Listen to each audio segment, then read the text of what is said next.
चीज़ में मालिक की मौज और मर्जी नहीं होती वो काम नहीं हो सकता। वाणी भी ये थी, जैसे बात कही कि गुरु बिन धक्के खाओगे, कह सकते हो गुरु बिन धक्के कैसे खाएंगे, कि गुरु के ज्ञान बिना ये जीव अज्ञान के बस दुनियादारी के कामों में पड़ के उल्टे सीधे कर्म कर देता है। और उल्टे काम करने वालों को कभी इनाम नहीं मिला करता, उनको तो सजा ही मिलती है, धक्के ही मिलते हैं। परंतु संत सतगुरु की शरण में जो जीव चले जाते हैं वो अपना जीवन नेक कर्मों में लगाते हैं, भक्ति में लगाते हैं, हर प्रकार से सुख शांति अमन चैन चाहते हैं और वो उसी प्रकार का अपना जीवन बना लेते हैं जिससे ना दूसरों को कष्ट हो और ना ही खुद को किसी प्रकार की हानि उठानी पड़े। अनेकों ऐसी कथा कहानियाँ मिल जाएंगी कि गुरु के ज्ञान बिना, गुरु के शरण के बिना ये जीव अंधा है, अज्ञानी है, ना समझ। नारद जी ब्रह्मा जी के पुत्र थे लेकिन गुरु नहीं था उनका, और जब वो देवताओं में जाके बैठते थे, स्वर्ग और बैकुंठ में तो वैसे ही पहुँच थी उनकी, तो जब वहाँ से उठ के जाते थे जिस जगह पर वो बैठते थे वहाँ से ज़मीन खोद के मिट्टी भी बाहर गिरवा देते थे। एक बार में ऐसा हुआ कि वो वहाँ से उठने के बाद वापस आ गया, और वापस आने के बाद जब देखा तो उसी की जगह से जहाँ बैठा था मिट्टी जब उठा रहे थे तो उसने पूछ लिया ऐसा क्यों। कहने लगे कि नारद जी बेशक आप ब्रह्मा जी के पुत्र हो लेकिन आप नुगरे हो, गुरु नहीं है। इसलिए जब तक आपका गुरु नहीं होगा तब तक नुगरे आदमी का तो ऐसा ही व्यवहार होता है, इसलिए ऐसा किया जाता है। तो नारद जी ने भी गुरु बनाना पड़ा। ये धक्का ही था। जब ब्रह्मा जी के पुत्र होते हुए नारद जी की इतना सम्मान और कदर थी कि जहाँ कहीं भी जाते थे उनको ऋषियों में श्रेष्ठ मानते थे, परंतु निगुरा होने के कारण उनको वो इज्जत और सम्मान नहीं मिलता था। और जब उन्होंने गुरु धारण किया, और गुरु धारण भी कौन किया? झीमर। झीमर कौन होता है? मछली पकड़ने वाला। मछली पकड़ने वाला गुरु क्यों? पूछने लगे अपने पिताजी के पास जाके, कहने लगा कि मेरे साथ ऐसा ऐसा बर्ताव होता है, क्या करूं? तो उनके पिताजी ने बताया भाई कि ये बात तो सच्ची है, गुरु धारण करना चाहिए, बिना गुरु के ज्ञान नहीं है। तो ब्रह्मा जी कोई गुरु बना सकता था, लेकिन क्योंकि वो उनके पिता होने के कारण उनका पिता का भाव होता है उसमें, तो कहने लगे मैं क्या करूं? कहने लगे कि जब सुबह उठ के नगरी के दरवाजे खुलें और उसमें जो पहला व्यक्ति आपको दिखाई दे उसी को गुरु बना लेना। नारद जी अगले दिन सुबह उठे, नगर से बाहर जाने लगे, दरवाज़ा खुला तो देखा आगे से कोई ऐसा ही आदमी आ रहा, वापिस आ गया। इसको क्या गुरु बनाऊंगा मैं? दूसरे दिन भी ऐसा ही हुआ, लेकिन फिर उनके पिताजी ने कहा अरे जो भी तुझे मिलता है, मैंने कहा था पहला आदमी जो भी मिले। अगले दिन गया तो दरवाज़ा खुला, खुलते ही झीमर दिखाई दिया और उसी को गुरु बना लिया। गुरु बनाने के बाद पिताजी से जाकर जब कहने लगे कि आपने गुरु बना लिया? हाँ जी गुरु तो मिल गया, लेकिन पर? बोले पर? अरे गुरु के बारे में तूने पर लगा दिया, गुरु क्या बनाया तूने? गुरु के अगर पर लगा दिया तो सब कुछ तूने तो बर्बाद कर दिया। गुरु तो गुरु होता है। कहना ये चाहता था गुरु तो बना लिया, लेकिन गुरु क्या बनाया? वो तो झीमर है, मछली पकड़ के मारने वाला, पाप करने वाला, क्या गुरु हुआ? लेकिन गुरु गुरु ही होता है। ब्रह्मा जी ने वो बात उनके लिए सिद्ध करनी थी। अगले दिन कहने लगे जी फिर बोला तूने तो गलत कर लिया। बोला जी क्या करूं? कि तुझे 84 में जाना पड़ेगा, तुझे तो ये योनियाँ भोगनी पड़ेंगी। गुरु का मतलब होता है कि आदमी जन्म मरण के बंधन से छुटकारा मिले, 84 से बचे। लेकिन आपने तो जब गुरु बना भी लिया तो कहने लगे फिर मैं क्यों 84 जाऊँगा? बोला कि तूने गुरु के बारे में संदेह हो गया आपको। आपने पर लगा दिया। बोला तो इसका ये इस भ्रम का निवारण कैसे हो कि तेरा गुरु कर सकता है और किसी के पास इसका इलाज नहीं। बोले वो कैसे? बोला वो तो तेरे गुरु से ही पूछना। गया उसके पास, अगले दिन जाके प्रणाम किया, कहने लगा गुरुजी माफ़ करो मुझे गलती होगी कि मुझे तो मेरे पिताजी ने ये कहा, इस तरह से बात हुई थी। तो कहने लगे तुझे तो 84 में जाना पड़ेगा और वो इलाज आपके पास ही है। बोला भाई मेरे पास क्या इलाज है? बोला कि गुरु के से ये काम हो सकता है। बोला तो मुझे तो यही नहीं पता कि 84 लाख योनि कितनी होती हैं, कि तेरे पिताजी से ये कहना पहले 84 लाख योनि मान देंगे फिर मैं बता दूंगा। जाके कहने लगे पिताजी उन्होंने ये कहा 84 लाख योनियों का, तो मुझे पता ही नहीं कितनी होती हैं, आप उनको ज़मीन पे सबको लिख के बता दो फिर मेरा गुरु इलाज कर देगा। तो ब्रह्मा जी ने उनको वो 84 लाख योनि लिख के दी, ज़मीन पे लिख दी। जब गया तो कहने लगा कि क्या करूँ? बोला कि इसके ऊपर लौट जाए और उसके ऊपर इधर उधर सब लौट के न और कह दे कि मैंने ये देखो 84 लाख योनि भूल। जाके कहने लगे कि जी अब तो मैं बच जाऊँगा। बोला अब क्या हो गया? कि गुरु ने 84 लाख योनि कटवा दी मेरी। कैसे कटवाई? बोला कि ज़मीन पे जो मांगी गई थी उन पे कहने लगे इसमें लेट लगा ले और ये पूरी हो जाए। बोला कटी ना तेरी 84? किससे कटी? गुरु से कटी। गुरु ने भेद बताया ना, तूने गुरु को अज्ञानी मान लिया, गुरु को तूने झीमर मान लिया, गुरु को तूने पापी मान लिया, लेकिन गुरु भाव से अगर तुम उसको गुरु मान लेता तो शुरू में ही तो तुझे ये करना ही नहीं पड़ता। तो वो तो एक समझाने की बात है। जो जीव भटक जाते हैं, गुरु को गुरु समझने में उनको बहुत देर लगती है और गुरु ज्ञान तो समझ में आना ही बड़ा कठिन है। हम तो गुरु के पास जाते भी संसारी चाह लेके कि हमारी ये इच्छा पूरी हो जाए, हमारी ये इच्छा पूरी हो जाए, हमारा ये काम पूरा हो जाए। ये क्या है? दुनियादारी की चीज़ें, उन चीज़ों को मांगने के लिए जाते हैं। लेकिन गुरु तो इन चीज़ों से छुटवाने वाले हैं। गुरु तो कहते हैं कि इनको तो कोई साथ लेके ही नहीं गया। कहीं नहीं कि इसमें आई थी कि पर धन तकते कभी न थकते, क्या ले जाओगे? पर धन सिकंदर बादशाह कितना दुनिया को लूट के उसने धन इकट्ठा कर लिया। रावण की लंका सोने की थी, कितना उसका लंबा चौड़ा परिवार था, कितनी उसके पास सिद्धि शक्तियाँ थी, लेकिन क्या काम आए वो? अरे ये चीज़ें कोई काम आने वाली, साथ देने वाली नहीं है। हम आए थे इस दुनिया में अपने कर्मों का लेखा चुकाने के लिए, लेकिन हम तो और ज़्यादा कर्म अपने ऊपर डाल लेते हैं। और जब कोई हमें उन बुरे कर्मों से बचाने के लिए रास्ता दिखाता है, सच्चाई बताता है, तो हम उन्हीं से बैर विरोध और करना शुरू कर देते हैं कि मेरी बात ऐसे क्यों कही, मुझे ऐसा क्यों कहा। गुरु के पास जो चीज़ मिलती है उस चीज़ को तो हम समझते मानते ही नहीं। दुनियादारी की चीज़ें तो आपको कोई भी दे देगा, किसी से भी ले लोगे, धनवान से पैसा मिल जाएगा, किसी और आदमी से आपको अनाज मिल जाएगा, किसी से लत्ता कपड़ा मिल जाएगा। जो संसारी चीज़ों की ज़रूरत है वो तो किसी से भी पूरी हो जाएंगी, दुनियादारी के लोगों से पूरी हो जाएंगी। क्या आपके कर्म को काटने का किसी के पास कोई नुक्ता तरीका है क्या गुरु के बिना? वो गुरु के बिना नहीं मिलता, वो नहीं होता। लेकिन हम तो सोचते हैं कि यही जीवन है, इस जीवन में ऐसो आराम करो, कुछ भी करो, लेकिन ये नहीं समझते कि ये जो हमारा अब का जीवन है, ये जो अब हमारे कर्मों का ही फल है। और हमने अगर अपना कर्म नहीं सुधारा, और कर्म सुधारेगा कौन? गुरु के पास वो तरीका है। उनके पास जाओगे, वो आपको तरीका बताएंगे कि आपका ये मनुष्य चोला किस लिए मिला है और आप किस प्रकार से इसको अपने जीवन को सफल बनाओ, किस प्रकार से जन्म मरण से छुटकारा पाओ, किस प्रकार से अपने कर्म के बंधन से मुक्त हो जाओ।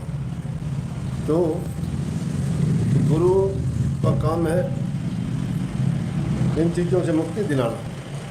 पहले पदार्थ दुनियादारी के ही छुटवाते हैं, लेकिन हम मोह की फांस में ऐसे बंध जाते हैं कि सब कुछ चीज़ों को अपना मानना शुरू कर देते हैं। इनमें से कोई साथ कुछ लेके ही नहीं गया। बलख और बुखारा दो ऐसे बड़े बड़े शहर हैं अब भी। तो एक बलख में एक बहुत नामी ग्रामी बड़े प्रसिद्ध फकीर हुए। तो उनके पास राजा जाता था बलख का, बलक का राजा बुखारा के उस महापुरुष संत के पास जाता था और उनकी बड़ी सेवा वो करता था। उन्होंने सब कुछ अपने गुरु के आज्ञा में तन मन धन सब लगाया, लेकिन अंत समय आया तो गुरु ने क्या किया कि उसको गुरु की गद्दी देके और उनका शरीर पूरा हो गया। तो वो जो था बलख के बादशाह का, बलख के गुरु की जो शक्ति थी वो बुखारा का बादशाह लेके चला गया। लेकिन जो बलख में संत थे उनका लड़का था, उनकी माता कहने लगी कि वो जो राजा था वो सारा धन दौलत तेरे पिताजी का वो लेके चला गया, तो वो वहाँ से उनसे लेके आ।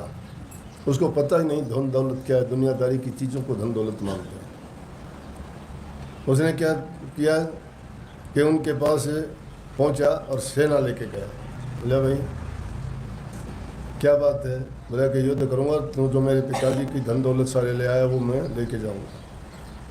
बोला कि मैं वैसे ही दे दूँगा, लड़ाई की क्या जरूरत, ले जा सारा जो कुछ था बहुत उसको सामान दिया।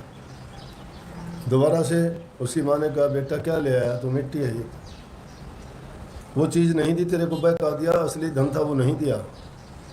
दोबारा फिर गया, बोला कि अब क्या हो गया, अब कैसे आया? अब भी मैं तो युद्ध नहीं करना चाहता। बोला कि जो कुछ तुझे चाहिए ले जा। बोला कि तूने असली नहीं दिया, उस दोबारा में भी जो कुछ उसके पास था बहुत कुछ हीरे जवाहरात सोना चांदी वो दे दिया। वो लेके गया तो जाके फिर कहा कि अपनी माँ से बताया ये देखो मैं सब ले आया। बोले बेटा अब भी वो दौलत नहीं दी जो उसने रख ली। वो तो कहने लगे कि वो क्या है? बोला वो दौलत ऐसे नहीं मिलती, जिस प्रकार से वो तेरे पिताजी से लेके गया था वो दौलत सेवा करने से, प्यार करने से और दीनहीन गरीब बनने से तुझे वो मिलेगी। वो दौलत इस प्रकार से चढ़ाई करने से, युद्ध करने से नहीं मिलेगी। तिवारा जब वो गया तो जाके नतमस्तक होके पैर पकड़ के और बंदगी करके उन्होंने कहा कि मैं आपसे वो दौलत लेने आया हूँ जो आप मेरे पिताजी से लेके आए। बोले वो दौलत तो आपको बहुत टाइम में मिलेगी, देर लगेगी। उसको प्राप्त करने के लिए तो बड़ी मेहनत करनी पड़ेगी, बड़ा त्याग करना पड़ेगा। जब कहीं जाके कहने का मतलब ये है कि जब तक हम दुनियादारी की चीज़ों को दौलत मानते हैं, इसमें मन को लगाए रहते हैं, तब तक उसमें उलझे ही रहेंगे। ये माया अनेक प्रकार से जीव को ठगती रहती है। इसने ऐसे फंदे रचे हैं कि उनको एक से निकलता है तो दूसरा उसके लिए तैयार रहता है। आदमी गिरता अपने विचारों पे दोष लगता है, अपनी कमी को दूर नहीं करता, दोष गुरु में निकालना शुरू कर देता है कि मैं तो बस अब नहीं जाता, गुरु ने मेरा ये काम नहीं किया। अरे गुरु ने ये काम तेरा नहीं किया, तूने कितना सोचा था तेरा काम करने के लिए? क्या तू सही है? तू रास्ते से भटका नहीं है, तू गलतियां नहीं करता है, गलतियां तू करता है, थोपता गुरु पे है। गुरु तेरा सुधार जब करेगा तो गुरु को तू अपना आपा कभी सौंपा ही नहीं। गुरु को जो समर्पण कर देता है अपना सब कुछ, तो गुरु उसको संभाल लेता है। अब गुरु उसे तो वो अपने जब तक काम पूरे होते रहते हैं तब तो गुरु भी अच्छा, नाम भी अच्छा, सत्संग भी अच्छा। और जब कमी खुद में आ जाती है तो फिर वो उन चीज़ों से अलग होके फिर कहता है कि ना मैंने तो जाना ही छोड़ दिया, मुझे अच्छा ही नहीं लगता। गुरु का क्या? गुरु के लिए कोई आता है क्या? कोई आता है तो अपने काम के लिए आता है या गुरु के काम के लिए आता है? अगर काम हमने अपना करना है, ये तो ऐसा है हमारा शरीर भी जिस प्रकार से किसी दूसरे आदमी से अपना काम करने के लिए कोई हम औजार ले आएँ और उस औजार को ला कर रख दें और उससे काम कोई नहीं लें, जब टाइम होगा वो तो अपना औजार ले लेगा। प्रभु से हमें शरीर मिला है ये भक्ति करने के लिए, नेक काम करने के लिए, जन्म मरण के इस बंधनों से छुटकारा पाने के लिए। लेकिन हमने क्या किया कि हमने इससे कोई वो काम तो लेना ही नहीं चाहा और इस चीज़ों में, दुनियादारी की चीज़ों में फंस के अपना जन्म गंवा दिया। तो गुरु उनके बंधन काटता है जो बंधन कटवाना चाहते हैं। जो अपने बंधन कटवाना ही नहीं चाहता उसका गुरु क्या करेगा? मेरा हर साया गुरु जे मैं हो के मगन फिरो, शुकराना गुरु जी आपका दिन रात करूं, हर पल रखते कोटि नमन करूं शुकराना गुरु जी आपका दिन रात करूं। भीड़ पड़े कोई आण गुरु जी देते आप दिखाई हो। भीड़ पड़े कोई आण गुरु जी देते आप दिखाई हो। पल भर बिना देर लगाते बनते तुरंत सहाय हो। बहुत घने सुखदाई हो मैं क्या क्या जिक्र करूं शुकराना गुरु जी आपका दिन रात करूं। हर पल रखते दयात सिर कोटि नमन करूं शुकराना गुरु जी आपका दिन रात करूं। ओ गण मेरे जितना धर के सारे कारज करते हो। ओ गण मेरे जितना धर के सारे कारज करते हो। भूल चूक सब माफ करो मेरी सारी पीड़ा हरते हो। सब विधि मंगल करते हो मैं काहे फिकर करूं शुकराना गुरु जी आपका दिन रात करूं। हर पल रखते दयात सिर कोटि नमन करूं शुकराना गुरु जी आपका दिन रात करूं। से बया कर दूं शब्दों में थारी दया अपारा है। कैसे बया कर दूं शब्दों में थारी दया अपारा है। बिन मांगे ही दे रहे सब कुछ कैसा गजब व्यवहारा है। ये दर सबसे प्यारा है यही बार में बार कहूं शुकराना गुरु जी आपका दिन रात करूं। हर पल रखते दयात सिर कोटि नमन करूं शुकराना गुरु जी आपका दिन रात करूं। साहिब कंवर मेरे सतगुरु दाता कुल मालिक अवतारा हो। साहिब कंवर मेरे सतगुरु दाता कुल मालिक अवतारा हो। थारे दर से ना होए बिछोड़ा जाए छूट सब संसारा हो। कैदास जोगेंद्र थारा हो थारे चरण पड़ा रहूं शुकराना गुरु जी आपका दिन रात करूं।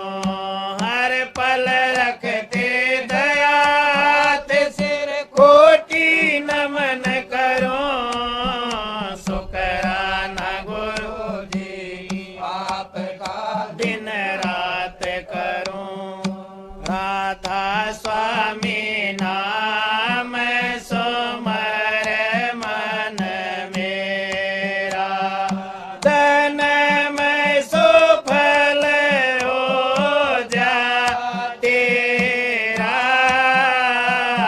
राधा स्वामी नाम सुमर मन मेरा यही नाम ऊंचे से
प्रकाश अमीरस पीजे आरत आगे राधा स्वामी की कीजे विमल प्रकाश अमीरस पीजे चित कर चंदन हित कर माला आण चढ़ाऊं स्वामी दीन दयाला चित कर चंदन हित कर माला आण चढ़ाऊं स्वामी दीन दयाला गगन कथाल सूरत की बाती शब्द की जोत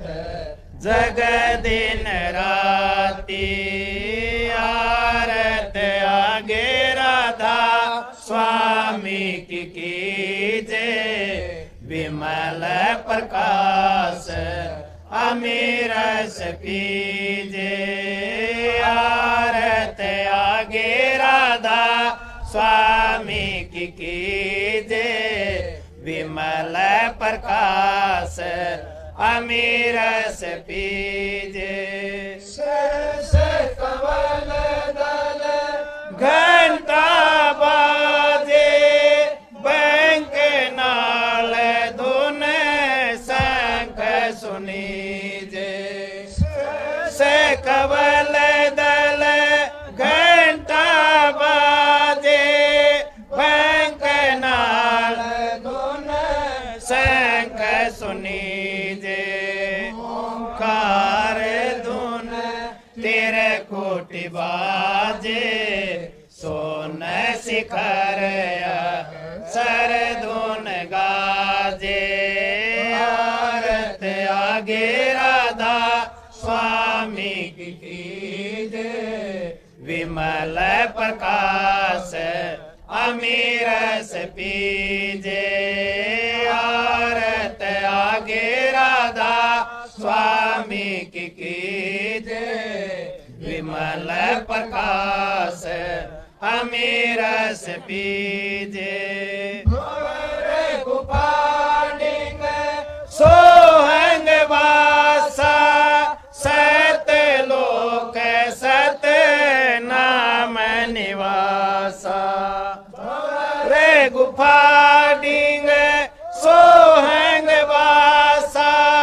सत लोक सत नाम निवासा आपकी आरत गाव शरण कमल में वासा पावे दास आपकी आरत गावे शरण कमल में वासा पावे आरत आगे राधा स्वामी की कीजे विमल प्रकाश अमीरस पीजे